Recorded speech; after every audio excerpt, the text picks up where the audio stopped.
മമ്പ്രന്തങ്ങളുടെ ജീവിതത്തിൻ്റെ വ്യത്യസ്ത തലങ്ങളെ മുൻനിർത്തിയുള്ള വിവിധ സംസാരങ്ങളാണ് ഇവിടെ നടന്നു കഴിഞ്ഞത്.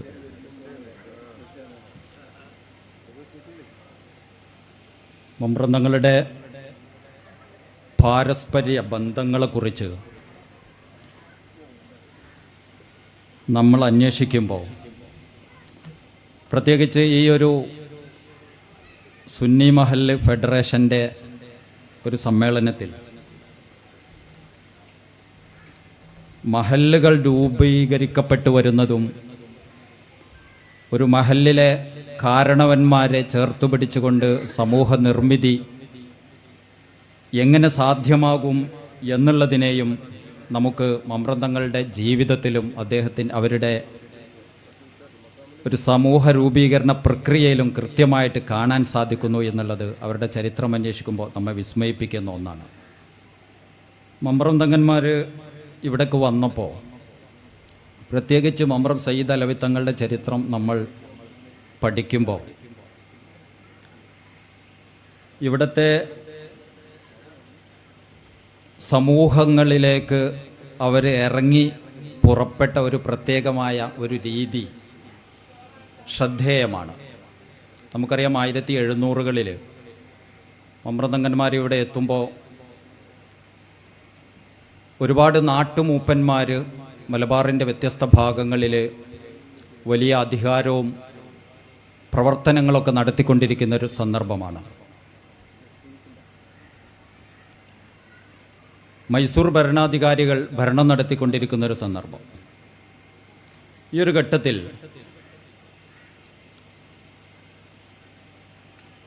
ഇവിടെ നേരത്തെ തന്നെ മഖ്ദൂമി സ്കോളേഴ്സ്, മഖ്ദൂമി പണ്ഡിതന്മാർ മലബാറിൻ്റെ ഉൾദേശങ്ങളിൽ കാളിമാരായിട്ട് പ്രവർത്തിച്ചു കൊണ്ടിരിക്കുന്നുണ്ട് പല ഭാഗങ്ങളിലും.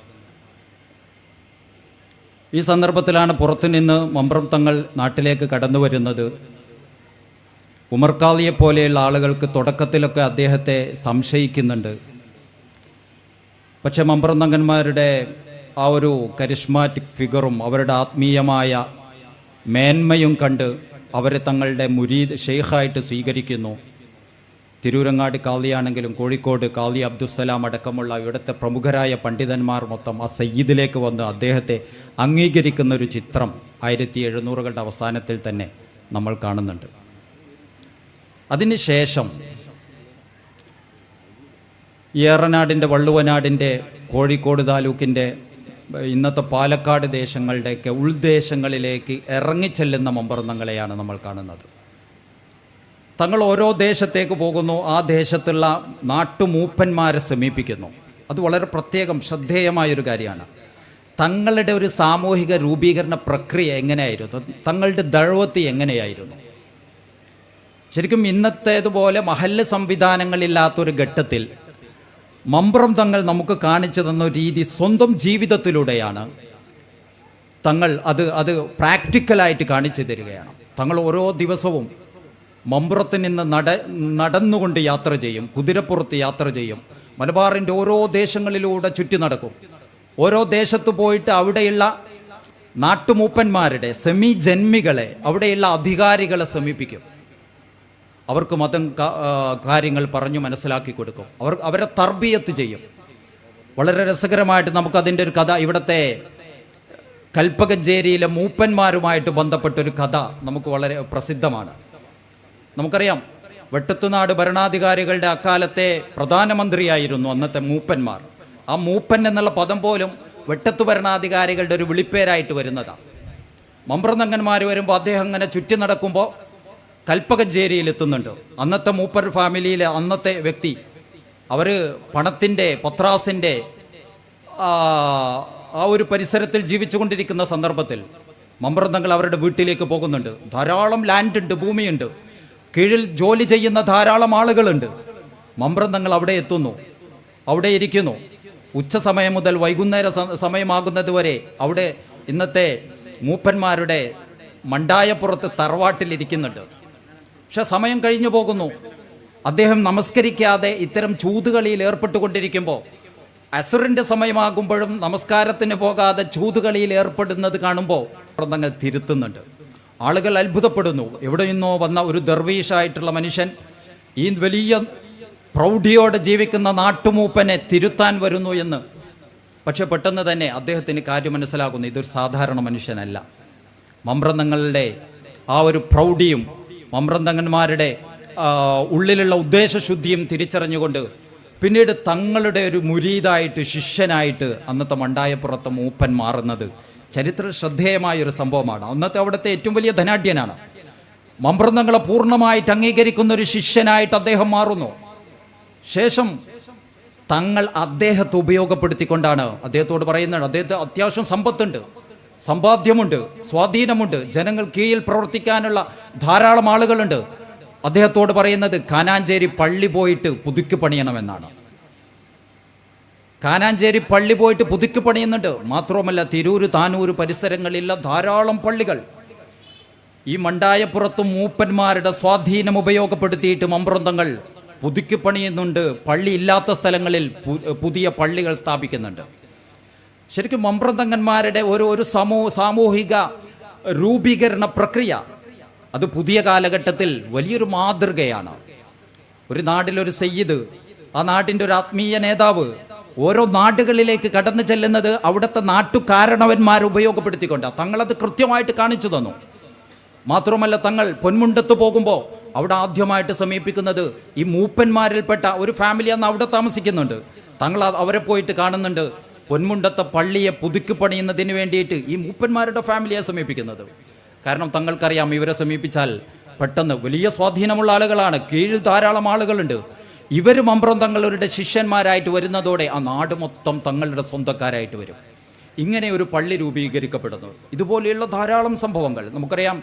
നമ്മൾ മുമ്പ് പറഞ്ഞൊരു സംഭവം, ഈ ഒരു പരിസരത്ത് കുറ്റൂരിൻ്റെ അല്ലെങ്കിൽ ചെമ്മാട് മുതൽ ഈ PSMO കോളേജൊക്കെ നിലനിൽക്കുന്ന ഈ വലിയൊരു ദേശം, ഈ ദേശം മൊത്തം പഴയ കാലത്ത് ഇവിടുത്തെ വലിയ പ്രൗഢിയുള്ള ഒരു ജന്മി കുടുംബത്തിൻ്റെ കീഴിലായിരുന്നു. തങ്ങൾ ഈ നാട്ടിലേക്ക് വരുമ്പോൾ അവരെയാണ് മമ്പ്രന്തങ്ങൾ ആദ്യമായിട്ട് പോയി കാണുന്നത്, അവരുമായിട്ട് സംസാരിക്കുന്നത്. മാത്രവുമല്ല, അദ്ദേഹത്തിൻ്റെ സ്വാധീനത്തോടുകൂടി ഈ ഭാഗത്ത് ധാരാളം പള്ളികൾ സ്ഥാപിക്കുന്നതിനും ഇവിടെ ഉണ്ടായിരുന്ന നിരന്തരം മമ്പുറത്തേക്ക് തങ്ങളുടെ അടുത്തേക്ക് വന്നുകൊണ്ടിരുന്ന ആളുകൾക്ക് ഭക്ഷണം നൽകുന്നതിനുമൊക്കെ ഇവിടെയുള്ള നാട്ടുമൂപ്പന്മാരുടെ സഹായത്തോടെ മമ്പ്രന്തങ്ങന്മാർക്ക് സാധിക്കുന്നുണ്ട്. മലബാറിൻ്റെ വ്യത്യസ്ത ഭാഗങ്ങളിൽ തങ്ങൾ പോകുന്നിടത്തൊക്കെ ഇത്തരത്തിൽ ആളുകളെ സമീപിക്കുന്നത് കാണാം. പാലക്കാട് ഭാഗത്ത് പോലും തങ്ങൾ നിർമ്മിച്ച പള്ളികളുടെ കഥകൾ നമ്മൾ അന്വേഷിക്കുമ്പോൾ ആ നാട്ടിലെ കാരണവന്മാർ ഉപയോഗപ്പെടുത്തിയിട്ട് തങ്ങൾ സ്ഥാപിക്കുന്നതാണ്.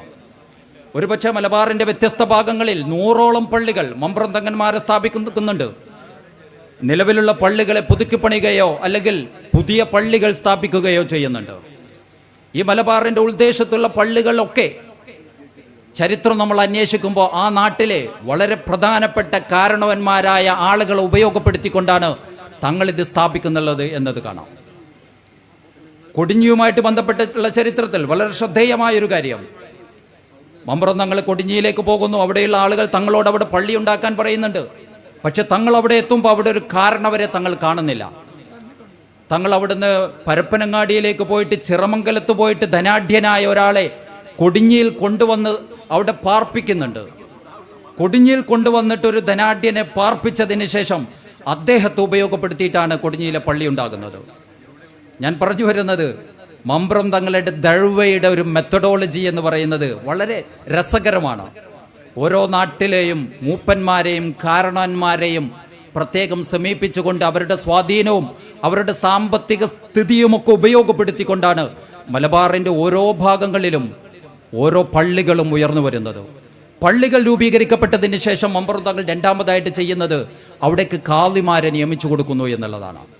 നാട്ടിലെ ധനാഢ്യരെയും അവിടുത്തെ പ്രമുഖരുടെയും അവരുടെ സ്വാധീനം ഉപയോഗിച്ച് പള്ളി ഉണ്ടായതിന് ശേഷം മമ്പ്രന്തങ്ങൾ ഇവിടെ നിന്ന് അവിടേക്ക് കാളിമാരെ ഉപയോഗിച്ച് അവിടേക്ക് അയച്ചു കൊടുക്കുന്നുണ്ട്. മലബാറിൻ്റെ വ്യത്യസ്ത ഭാഗങ്ങളിൽ നമുക്കറിയാം, കൊടിഞ്ഞിയിലാണെങ്കിലും ഈ കാനാഞ്ചേരിയിലൊക്കെ മമ്പ്രന്തങ്ങന്മാർ, പൊന്മുണ്ടത്തടക്കം മമ്പ്രന്തങ്ങന്മാർ നിയമിച്ച കാളിമാരാണ്. പലയിടത്തും ഇന്നും ആ പാരമ്പര്യം നിലനിന്ന് വരുന്നുണ്ട്. നൂറ്റാണ്ടുകളോളം അല്ലെങ്കിൽ വർഷങ്ങളോളം ആ ഒരു പാരമ്പര്യം മലബാറിൻ്റെ വ്യത്യസ്ത ഭാഗങ്ങളിൽ പള്ളി ഉണ്ടാക്കിയതിന് ശേഷം തങ്ങൾ തന്നെ അവിടേക്ക് കാളിമാരെയും ഉസ്താദുമാരെയും നിയമിച്ച് നൽകുന്ന ഒരു ട്രഡീഷൻ. അതിനുശേഷം തങ്ങളുടെ അധ്യാപനങ്ങളെയാണ് ആ ദേശത്ത് അവർ പ്രബോധനം നടത്തുന്നത്. ഈ അർത്ഥത്തിലാണ് ശരിക്കും 1700കളുടെ അവസാനം മുതൽ പ്രത്യേകിച്ച് 1800 കാലഘട്ടങ്ങളിലൊക്കെ നമ്മൾ ഇന്ന് ആസ്വദിക്കുന്ന മഹല്ല് സംവിധാനത്തിൻ്റെ ഒരുപക്ഷെ ആദ്യത്തെ രൂപങ്ങൾ എന്ന് പറയുന്നത് ഈ ഒരു സംവിധാനമാണ് എന്ന് നമ്മൾ അന്വേഷിക്കുമ്പോൾ മനസ്സിലാക്കാൻ സാധിക്കും.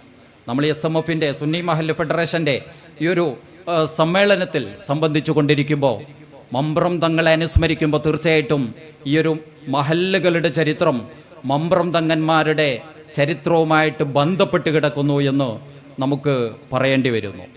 മാത്രവുമല്ല പലയിടങ്ങളിലും അന്ന് മഖ്ദൂമി കാളിമാരുമായിട്ട് ബന്ധപ്പെട്ട് രൂപപ്പെട്ട പല പ്രശ്നങ്ങൾക്കും പരിഹാരം തേടിക്കൊണ്ട് അന്നവർ മമ്പുറത്താണ് വന്നിരുന്നത്. ഒരൊറ്റ ഉദാഹരണം പറഞ്ഞ് ഞാൻ അവസാനിപ്പിക്കാം. അന്ന് കുഴിപ്പുറത്ത്, ഇന്ന് നമ്മൾ കുഴിപ്പുറത്ത് പോകുമ്പോൾ 2 വലിയ പള്ളികളുണ്ട്. തൊട്ടടുത്താണ് 2 ജുമുഅത്ത് പള്ളികൾ. നോക്കിയാൽ കാണുന്ന അകലത്തിലാണ് 2 ജുമുഅത്ത് പള്ളികൾ. അന്ന് കുഴിപ്പുറത്ത് കാളിയെ ചൊല്ലിയിട്ട് ചില പ്രശ്നങ്ങൾ ഉണ്ടാകുന്നു. അവിടെ നിന്ന് 2 പള്ളികൾ രൂപപ്പെടുന്നു. നാട്ടിലെ കാരണവന്മാർ 2 പള്ളികൾ ഉണ്ടാക്കുന്നു. മമ്പുറം തങ്ങളുടെ അടുത്ത് വന്നിട്ട് പ്രശ്നം പറയുന്നു, ഞങ്ങളുടെ നാട്ടിലെ കാളിയെ കുറിച്ച് നാട്ടിൽ 2 അഭിപ്രായമുണ്ട്. തങ്ങൾ അദ്ദേഹത്തെ ക്ഷണിക്കുന്നു. തിരൂരങ്ങാടി പള്ളിയിൽ കൊണ്ടുവന്നിട്ട് ഖുതുബ ഓതിക്കുന്നുണ്ട്. അദ്ദേഹം വന്ന് തിരൂരങ്ങാടി മമ്പുറം തങ്ങളുടെ സാന്നിധ്യത്തിൽ തിരൂരങ്ങാടി പള്ളിയിൽ ഖുതുബ ഓതുന്നുണ്ട്. ഖുതുബ ഓതിയതിന് ശേഷം കുഴിപ്പുറത്തെ കാരണവന്മാരെ വിളിച്ച് മമ്പുറം തങ്ങൾ പറയുന്നുണ്ട്, നിങ്ങളുടെ കാളി വളരെ യോഗ്യനാണ്. അദ്ദേഹം ഒരു മഹല്ലിലേക്ക് മാത്രമല്ല 40 മഹല്ലിൽ കാളിയാകാൻ യോഗ്യനാണ് എന്ന് പറയുന്നുണ്ട്.